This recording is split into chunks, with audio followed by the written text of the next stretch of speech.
depan sini. Ini alasan Masri masih ada orang-orang seperti ini yang membutuhkan bantuan Masri. Yang dimana anak ini mulai SMP sudah buta. Dioperasi berapa kali Pak? 4 kali. Membaik apa memburuk Pak? Nggak jelas hasilnya. Operasi udah 4 kali. Dan ini Bapak bukan kebetulan masih aktif Pak, driver masih aktif driver online.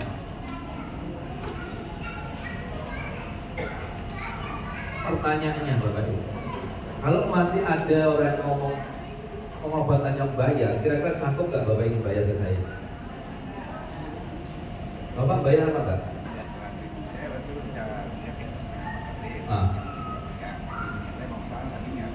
Rencana mau ke Surabaya Pak? Bapak aslinya mana? Jakarta. Malam mau ke Surabaya?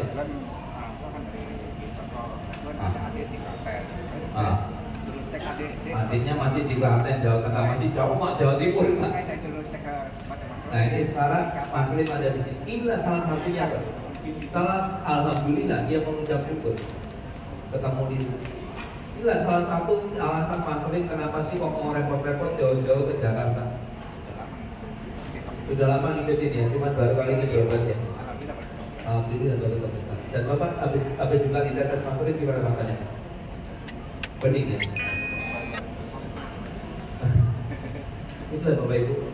Ini salah satu alasan kenapa kok Mas Klim mau bela-belain ke Jakarta yang ada di Surabaya dan pasiennya udah tahu sendiri.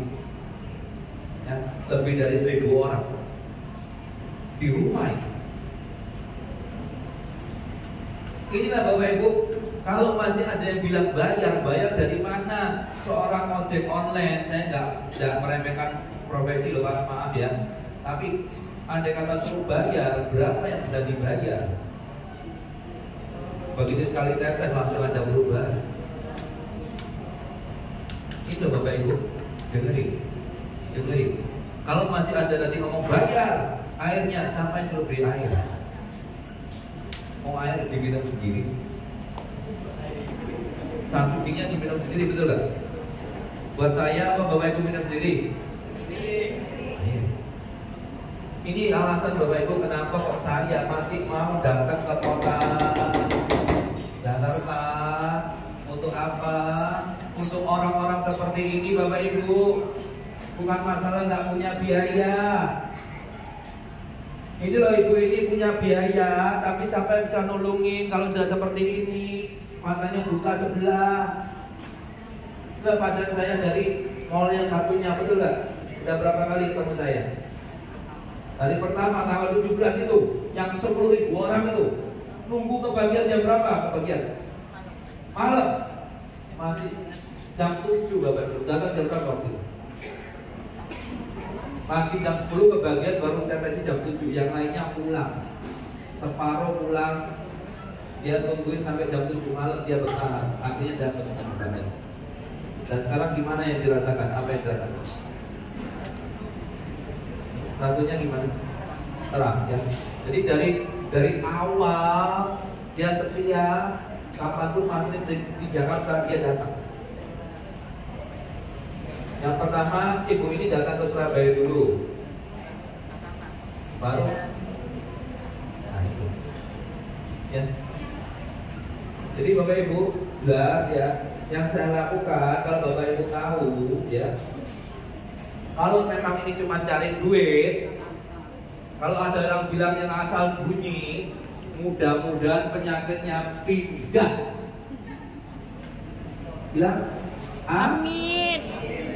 Ayo keras. Amin. Nah, mau didoa orang ate Pak. Nah, ulangi. Kalau masih ada yang asal bunyi, asal ngomong, ya, bilang jualan obat, mudah-mudahan penyakitnya pindah. Amin. Nah, ngomong apa? Doa orang banyak. Terjadilah menurut kantong. Enak. Nah kamu pikir masih orang suci, orang apa, nggak bisa kantong orang. Saya itu cuma manusia biasa, Bapak Ibu, darah dan daging. Saya bukan kayak orang-orang pemuka agama yang ngomongnya dipotong. Saya awalnya apa adanya. Orangnya ngamuan, iya. Orang yang suka guyon, iya. Ya, orangnya sabar, iya. Gak sabar, iya. Ngobatin ribuan orang. Tingkahnya polanya akeh. Ya, karakternya beda-beda. Tapi ingat Bapak Ibu, ingat satu hal yang perlu Bapak Ibu ingat. Bapak Ibu akan lupa saya siapa. 20-30 tahun kemudian Bapak Ibu lupa siapa Mas Pedih. Tapi perkataan yang keluar dari mulut saya, Tuhan berkata, itu akan merubah generasi demi generasi menjadi orang yang punya akhlak jauh lebih baik. Makanya orang tidak suka tidak apa-apa, cuma setan yang suka untuk orang berubah jadi lebih baik. Hanya orang-orang yang kepingin hidupnya jauh lebih baik. Hanya orang-orang yang kepingin melihat anak cucunya bertumbuh dengan baik. Itu orang-orang yang ada hari ini di sini, Bapak Ibu. Anak sudah selesai nggak pulang-pulang. Kenapa bilang adem nggak ada? Bukan karena ada hasilnya, tapi Bapak Ibu dapat kesehatan jasmani dan rohani. Di mana rohaninya dibentuk, apapun agamanya dibentuk menjadi orang-orang yang jauh lebih baik. Hari ini Bapak Ibu, saya bilang, hari ini saya perkatakan kepada Bapak ini, Ferry ya. Saya katakan perkataan Bapak Ibu, Bapak ini mengalami koma antuk dan ibaratnya bola matanya udah nggak kelihatan, satunya hitamnya tidak ada, satunya pun bekas operasi, hitamnya naik ke atas. Saya katakan Bapak Ibu, even if, meskipun Tuhan tidak mengizinkan untuk melihat, jangan pernah kau rubah imanmu kepada Tuhan. Ada beberapa orang yang memang Tuhan tidak izinkan untuk sembuh. Bapak Ibu kalau ngikutin video saya, dilihat satu persatu. Setiap kali saya pengobatan, tentu ada Tuhan yang mau omongan dari Tuhan yang mau disampaikan. Even if, meskipun hari ini Tuhan tidak izinkan sembuh, tapi percaya bahwa semua itu untuk kebaikan. Jangan pernah kau rubah iman. Apapun agamamu, perdalam. Kenapa? Di dunia ini cuma sementara. Kemarin Bapak Ibu kalau mau tahu, saya obatin 2 orang, yang satunya tanpa tangan, terlahir tanpa tangan. Bapak Ibu lihat di diri saya.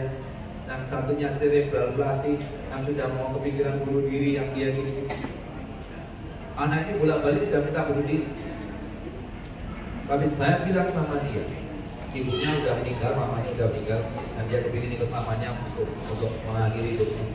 Saya bilang, saya tanya sama Tuhan, kenapa Tuhan ada anak-anak yang terlahir tidak sempurna, spesial needs, kebutuhan khusus? Kenapa Tuhan tidak semuanya kau ciptakan sempurna?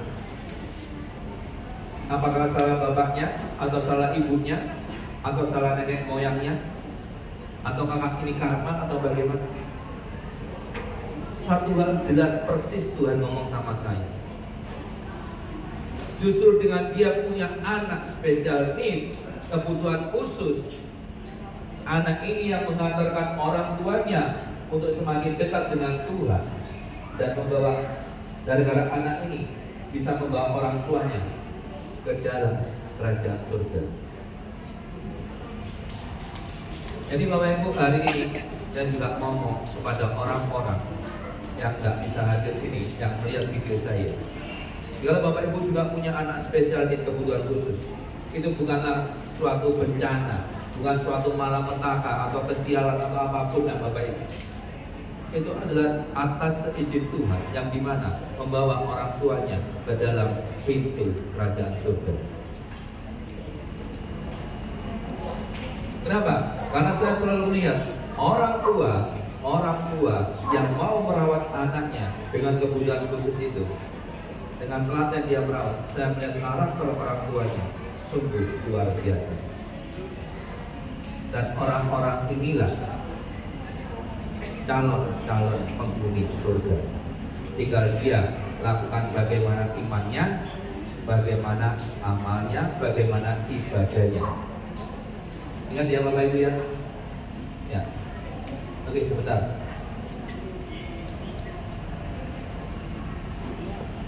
Bapak Ibu bisa lihat di sini. Adik dulu sebentar. Adiknya dulu sebentar. Ya, sebentar. Bapak Ibu bisa lihat di sini. Neneknya ini tadinya lihat Mas juga nggak kelihatan. Sekarang kelihatan Ibu. Sekarang kelihatan. Tadi neneknya ini ngelihat saya mau diobatin Mas Teli, dia ngomong ini Mas Teli Ibu. Akhirnya sekarang dia pulang sudah kelihatan Mas Teli. Kelihatan? Ganteng nggak? Ganteng nggak? Ganteng. Sudah. Dan saya lihat itu aja dia apa di TikTok. Sama nggak sekarang ini? Ya, nggak jelas. Ini apa ini? Jenggot, oh kelihatan. Tadi waktu saya mau obatin, saya mau diobatin Mas Teli padahal saya ngomong. Dan ini Bapak Ibu, yang nganter anak kecil bersama satunya yang katanya penyakit langka. Ya. Yang saya bilang apa? Begitu saya kamu datang, saya datang kamu. Gimana kamu merasa apa? Enakan. Iya. Dia kan ada dua, ada Instagmus juga kan. Enak juga. Sudah mulai agak fokus. Udah mulai agak fokus. Saya kan agak. Oh gitu. Bagus sekali. Apalagi jalan. Sudah boleh tiketnya belum? Sudah sampai. Jangan telepon. Sampai sama bolu kamu bisa nggak? Bolu bisa dong. Iya. Nanti kasih tahu kalau ada lagi ya.